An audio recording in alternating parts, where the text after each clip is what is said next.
Good evening, brothers in law. So, we are here today. We are gathered in this Google Meet where we'll talk about our podcast regarding marriage, consent, and nullity. Good evening. Law Good and evening. mercy in dialogue topic. So, we would start our topic to the foundations of the covenant, which we will be talking about uh, with our basic knowledge and what we have researched. So, welcome everyone. If you've ever wondered what happens from the unwavering permanence of a sacred covenant collides with human frailty, you're in the right place. Today, we're unpacking marriage, and we aren't just looking at it as a dry legal contract or a societal milestone, but as a deeply theological, intensely human bond. We're taking we're talking about indissolubility, the tricky and often misunderstood terrain of nullity, and where the strictness of the law meets the mercy of theology. So Ram, I want to start with you. We live in a world where you can cancel subscription, break a lease, or dissolve a business partnership with a few signatures. Where does this strict, almost radical idea of marital permanence even come from? Oh, yes, Sir Gab. So it's really is radical, especially to the modern ear.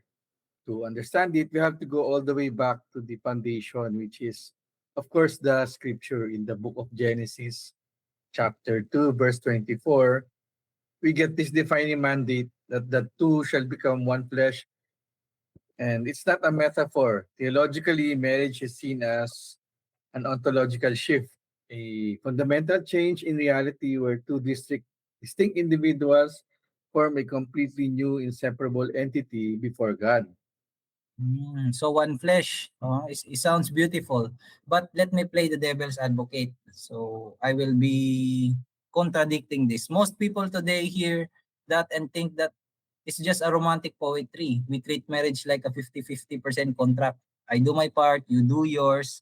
And if you stop doing yours, I'm out. What can you say, Sir Chino?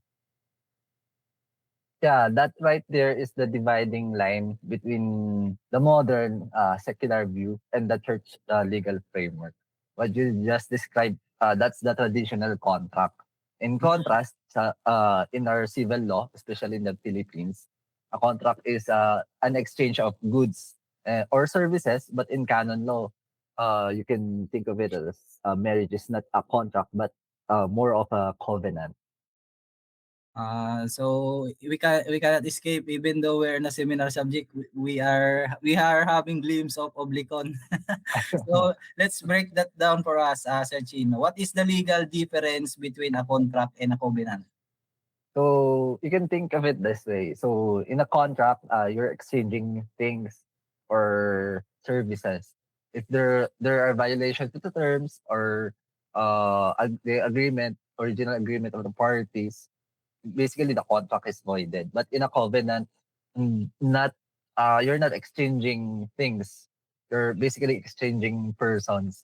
So you're giving your entire self to the other. Therefore, it's from a legal and canonical standpoint, this theological view translates directly into the principle of indissolubility. You cannot take back the gift of your oneself to that is once it is freely given and consummated.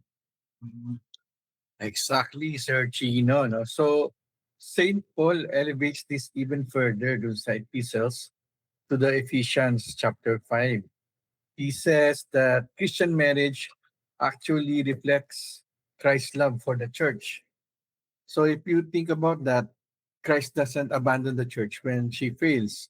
So like when things get difficult, and his love is total, faithful, and enduring. So in the sacramental marriage, it is meant to be a living, breathing image of that unbreakable divine love in the world. I agree, Sir Ram. So that is why in the canon law, the church is so firm about this. So validly constituted and consummated sacramental marriage cannot be dissolved by any human power, especially as well in the Philippines because we don't have any divorce law. So This cannot be dissolved by a civil judge, not by a bishop, or not even the Pope himself. The bond is entirely out of human hands once it's Mm. forged. So, grabe talaga yung topic of marriage in the Philippines, no? There is still ongoing where the Supreme Court is studying divorce if it can be applicable in a Catholic country, especially in the Philippines. So, what brings us to the massive elephant in the room? We all know people whose marriages have completely fallen apart. We know about infidelity, abandonment, toxicity. If a valid marriage is truly out of human hands and completely unbreakable, how exactly does the church justify declaring a marriage null? Aren't those two ideas, indissolubility and annulments, completely at war with each other? Sounds like a theological paradox. I agree, Sir Gab. So this paradox, it looks like a paradox in the surface, but legally, uh, if you think about it, there's a matter of to pinpoint a position regarding what made the marriage in the first place. Tama, Sir Chino, Sir Gav, no? So that tension between the absolute permanence of the sacrament and the hard truth of our human reality is exactly what we are going to explore today. Okay, brothers, we are going to move to our next section of our podcast, which we will be talking about the anatomy of an annulment. So, before we get too deep into the weeds, let's get our terms straight. Here in the Philippines, you hear the word annulment thrown around constantly in civil courts and on showbiz talk shows. But when we talk about church proceedings, what's actually the wrong word? Isn't it, Chino? We're looking at a declaration of nullity since we have already took our persons and family relations subject. That's entirely correct, Sir Gab. So in our law, in civil law, um, there's a confusion between the two. So civil annulment actually applies to voidable marriage, meaning the marriage is perfectly valid until the court dissolves it, because there's a defect in the essential elements of marriage. Especially, most common is defect on the consent. On the other hand, the declaration of nullity, it it just determines that the bond never really existed in even from the start. So the you can hear the term void ab initio, or void from the very beginning. So that's very true, Sir Chino, no? And the absolute core elements that we have here, both in the church and the civil law, is consent. Yep, yep. So under canon law, marriage is constituted by free and informed consent of the parties. So without valid consent, there is no marriage, regardless of how beautiful yung ceremony was conducted, or how expensive yung reception. So yeah. So I'm having flashbacks to our persons and family subject. So it is an essential requisite of a marriage, is it right?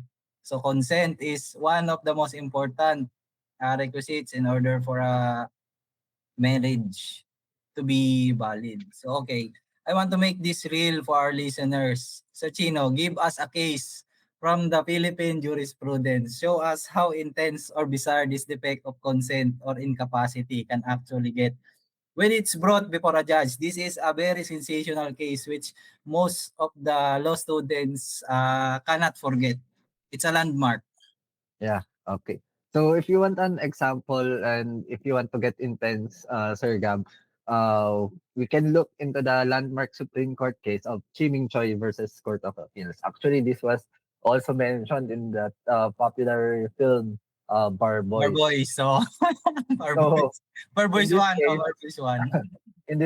the husband and the wife slept in the same bed for 10 months, but absolutely nothing happened. So Oh. no consummation of the marriage. The husband adamantly refused to consummate the marriage, and no physical intimacy happened whatsoever. How many inches? Wait, 10 months just sleeping next to each other and they took that all the way to the Supreme Court. Yes, yes, they did. So the filed for a declaration of nullity under Article 36 of the Family Code. So that pertains to psychological incapacity. So, however, the husband, Chi Ming Choi, argued that simply refusing to have sex isn't a psychological defect that voids a marriage. So, in the court ruling, the Supreme Court really disagreed from Chi Ming Choi. They ruled that senseless and protracted refusal to fulfill the most basic marital obligation, which is procreation and intimacy, is the ultimate proof of psychological incapacity. So the court really said here that love is useless unless it is shared with another. Okay. Very true, Sir Chino. So in parallel, if we look at our canonical and theological perspective, no, the Supreme Court ruling perfectly mirrors our teachings sa church. In canon law, if someone gets married but excludes the right to the conjugal act, then they are excluding yung what they call bonum conjugum, the good of the spouses. So you cannot validly consent to a marriage when simultaneously also refusing the very acts that make you one flesh. So the intent was fundamentally fractured in the case of uh, Piming Choi. So to put it simply, the tribunal and in cases of Choi, the civil court isn't acting as a divorce court, just legally dissolving marriage because people fell out of love or got bored. The role is purely investigative. Precisely, Sir Gab, no? So it seeks the truth and whether the sacramental and foundational reality was ever actually present in the first place. The capacity, if it's there or the true consent is missing or was missing, the marriage never existed. Okay, so we get the point, no? The courts only acts as a uh, what you call this investigative court. It is not a matter which uh, it is like in the foreign countries, they had divorce court. So let's move on to the next topic, which is the reforms, the Metis Ludex reforms. Fast forward to 2015, Pope Francis shakes things with a document called Metis Ludex Dominus Lesus, which translates to the meek Judge Lord Jesus. It sounds like an intimidating Latin title, but it was actually a massive shift in how the church handles these cases on a practical level, right? I think this is a huge shift. So procedurally, there's a change in the, we can say, the game. So one major reform that was introduced here is the removal of the mandatory double confirming sentence. Can you break down that for us? What exactly was the double sentence and why was getting rid of it was such a big deal? So if you think about historically, even way back in, let's say, the 1700s under Pope Benedict the 14th, the church initially required that if a local tribunal declared a marriage null, that decision automatically had to be reviewed and confirmed by a second appellate tribunal. So basically, it acts as a safeguard against rushed and corrupt decisions. So someone will be reviewing the decision of another court or tribunal. But right now in the modern era, uh, it just created a massive and agonizing backlog. So if you can imagine the sheer volume of people getting married and uh, getting the intention to annul and declare their marriage void, there's a huge backlog of cases. So now, under the new reforms, if one tribunal rules for nullity and neither the ex-spouse nor the defender of the bond appeals it, that decision will be final already. So it cuts the waiting time practically in half. So Ram, on the doctrinal side, there was another major addition, the possessus brevior or the briefer process. How does that work?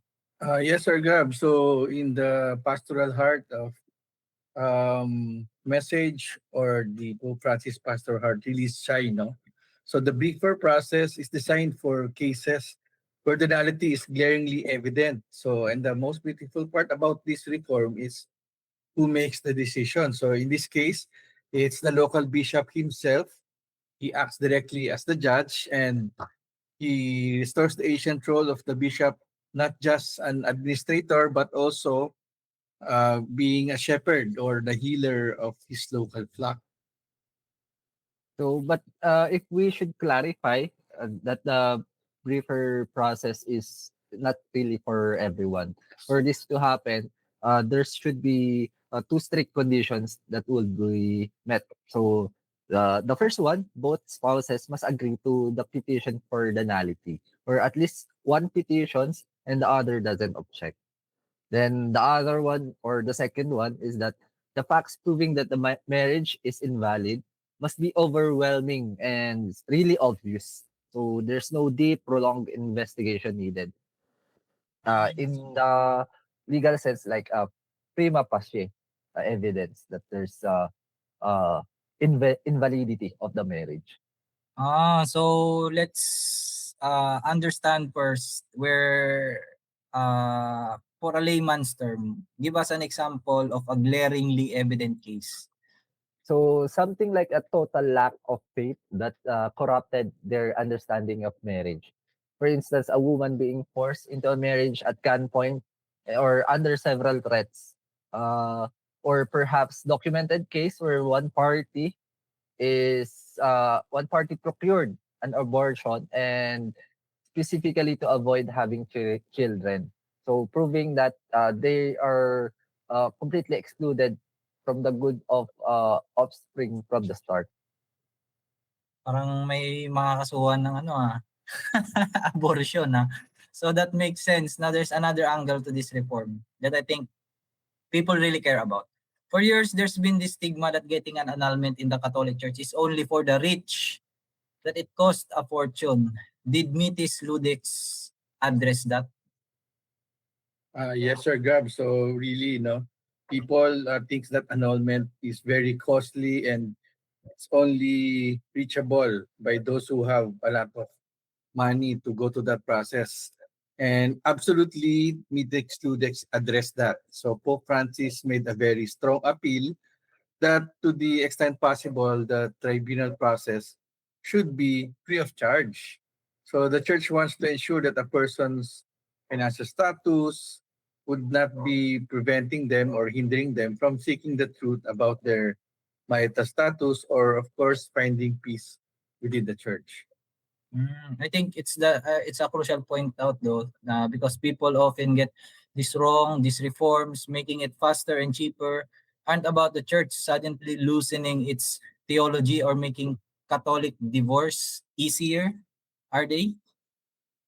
Yes, Sir Gab. So not at all. No, not at all. So the doctrine remains untouched. Marriage is still indissoluble. So rather, these procedural reforms, they emphasize accessibility, pastoral sensitivity, and of course, the important thing is cutting through the unnecessary red tapes while fiercely and strongly preserving the doctrinal integrity of the church.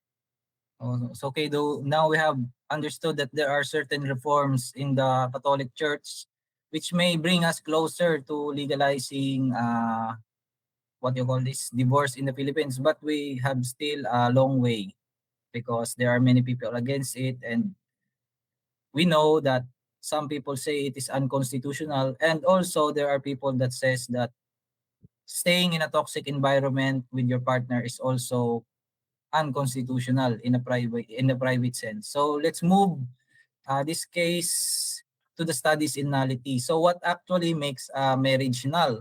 Let's look at some specific grounds and actual cases that tribunals or courts have dealt with. So first, there's the lack of canonical reform from Canon I think that was 1108. So this applies when the required forms such as the active presence of an authorized priest and two witnesses is simply not observed. So we also have that in our family code. Yeah, Sir Chino. So really, this is an objective defect.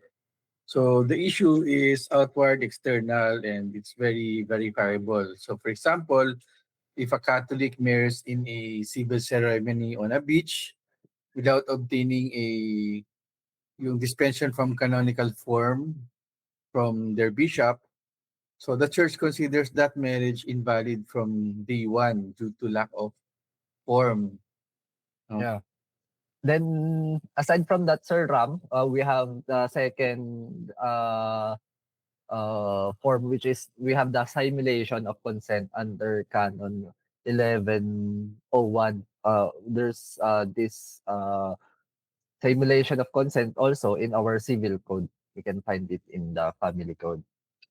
Yes, Sir Chino. So good thing you brought that up. No? So this one here, the defect is internal versus the a while ago. It's an objective one. And the party might stand at the altar and outwardly say, I do. But internally, they exclude something essential to the marriage, which is the fidelity, permanence, or openness to having children. Yep, yep. We have to distinguish the total simulation, which is rejecting the whole marriage itself, and partial simulation, which is rejecting an essential property to it. So to give you a real world Philippine uh, example, we have this case of Republic versus Albios. What happened in that one?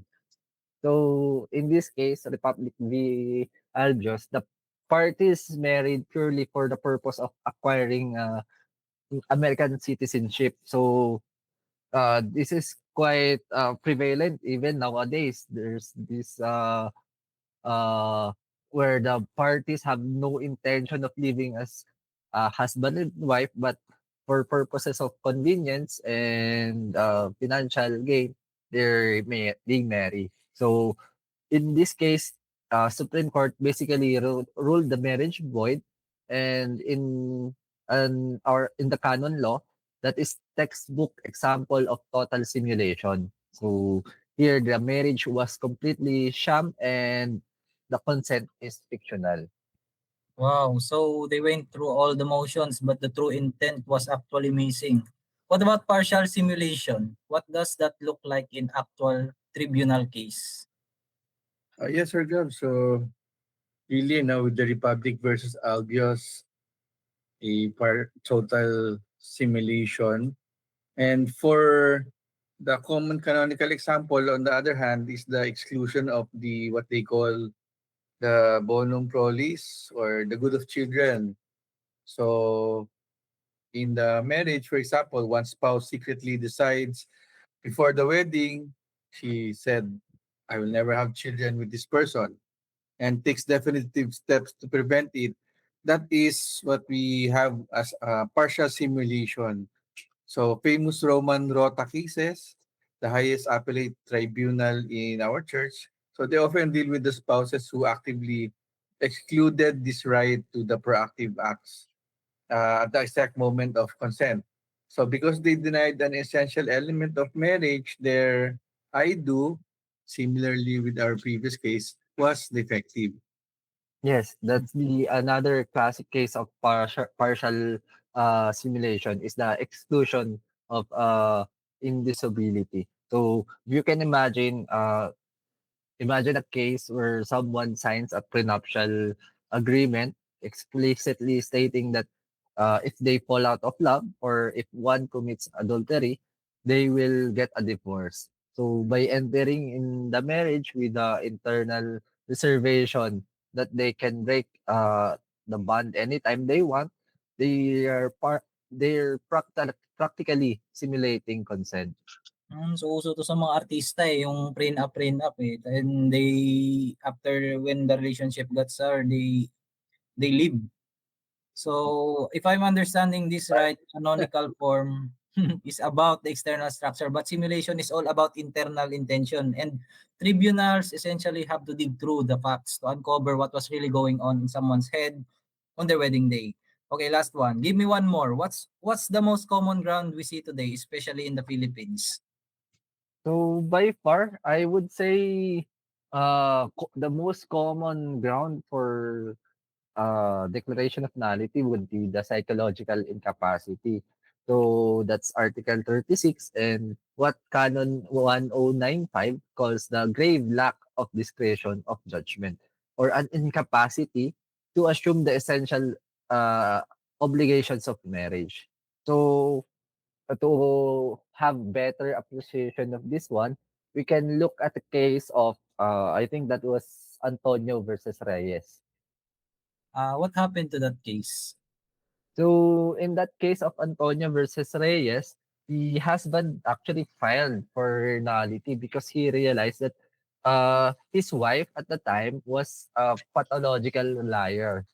Hmm. So when we say pathological liar, the husband basically contends this in the extreme. So she fabricated her entire life basically. So she lied about having a medical degree. She claimed that she was the illegitimate child of a famous politician. She faked having multiple pregnancies and even made up non-existent psychiatrists to back up her lies. So the Supreme Court ruled the marriage void, stating that her psychological state made her completely incapable of understanding and complying with the essential obligations of marriage. Ben, no, really, Sir Chino. So, in the canonical side, really that hits the nail on the head. So, marriage is really about the covenant of truth. So, katotohanan. And in that case, if someone is suffering from a pathology that prevents them from grasping reality or giving themselves in truthfulness or being truthful to the other person, and really it displays the lack of psychological capacity, the capability to make that lifelong vow is not there. So you cannot really build a covenant on a foundation with that kind of pathological delusion. So that is very wild, no? As we are discussing along the cases and the circumstances that happening, reality in the ground, marriage is not just simply a one-man word where you can say that if you are married, it is only one factor in a relationship. There are many.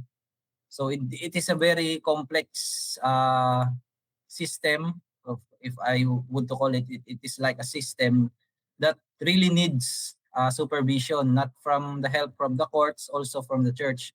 So it really shows that tribunals have to dig deep through the facts to uncover what was really going on in someone's head and in their life and on their wedding day.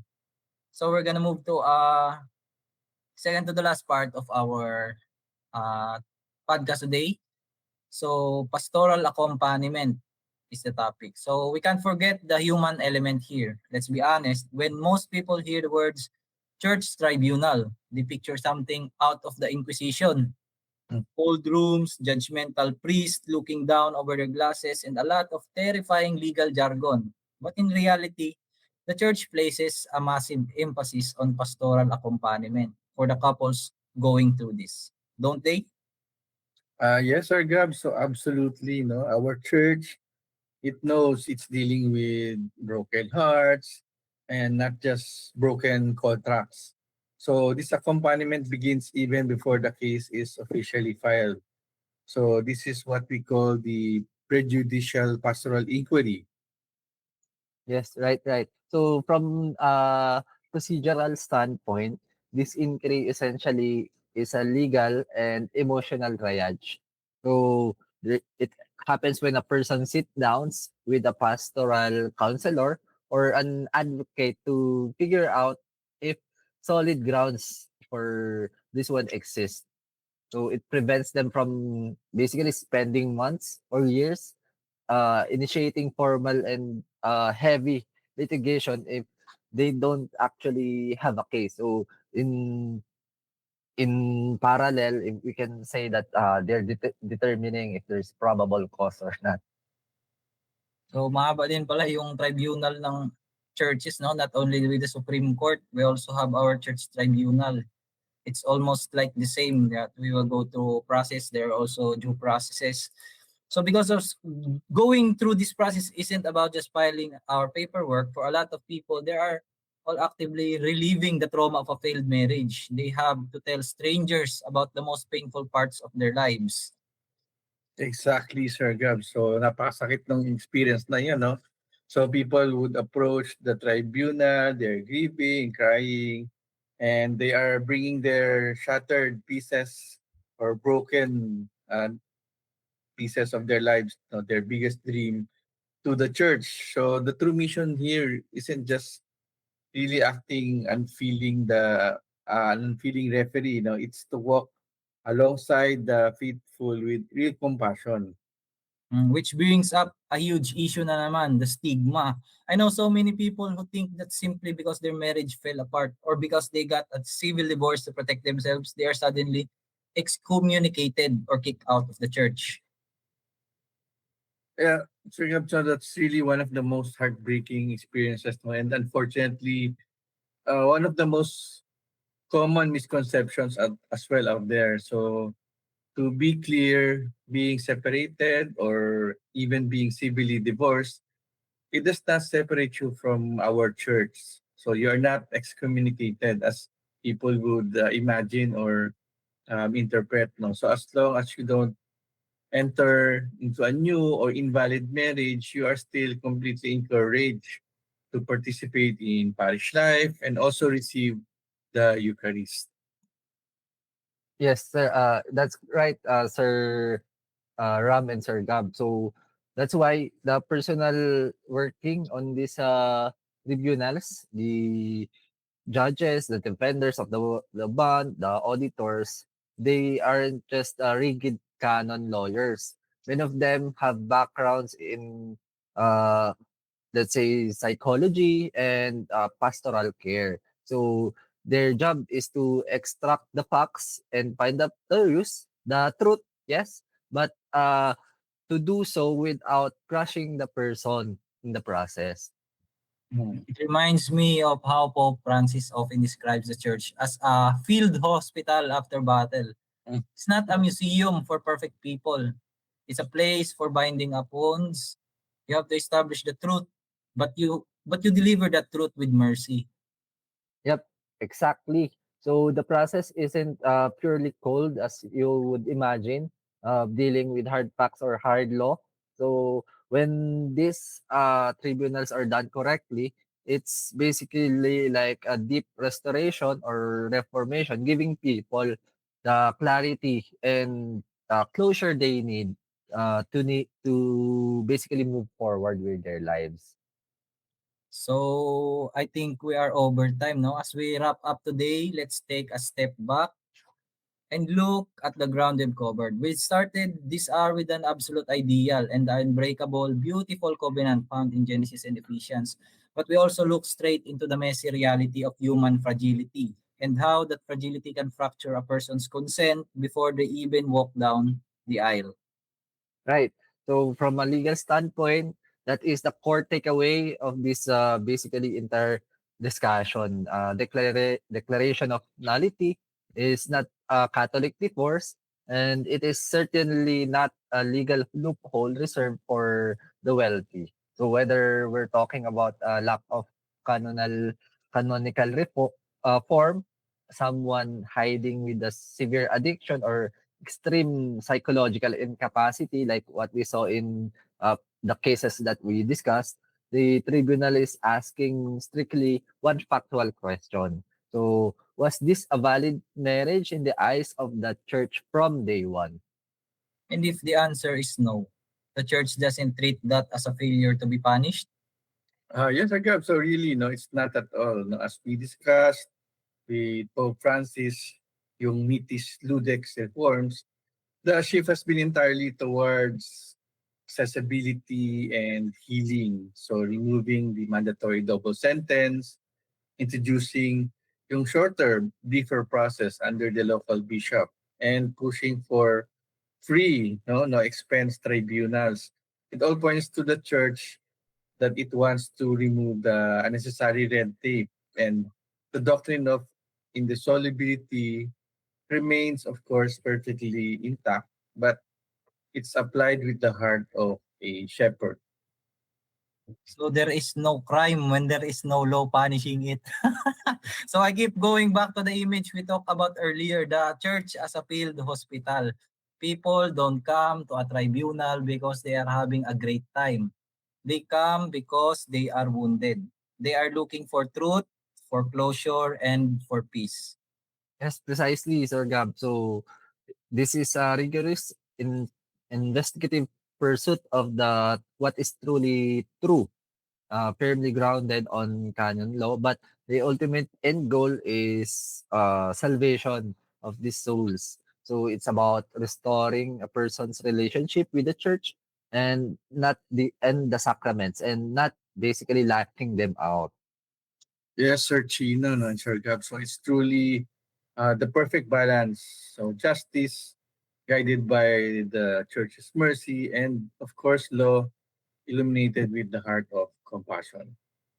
So to our viewers, just remember what Thanos said during the Avengers War. So perfectly balanced as all things should be. So if today's discussion resonated with you, maybe you are carrying the weight of a broken marriage, maybe you've been terrified of the stigma, or maybe you simply didn't know where to start, we highly encourage you to reach out to your local diocesan tribunal or your parish priest. Wag sa Gemini. So do not let fear or misunderstandings keep you away from the field hospital. All right. Thank you for joining us, everyone. And as we unpack this complex sacred reality, Yeah, we hope this episode deepened your understanding of the strict canon law and the profound humanity behind it. I'm Sir Gab. I'm Ram. And I'm Chino, and see you on the next one. Bye-bye. Peace bomb. Bye.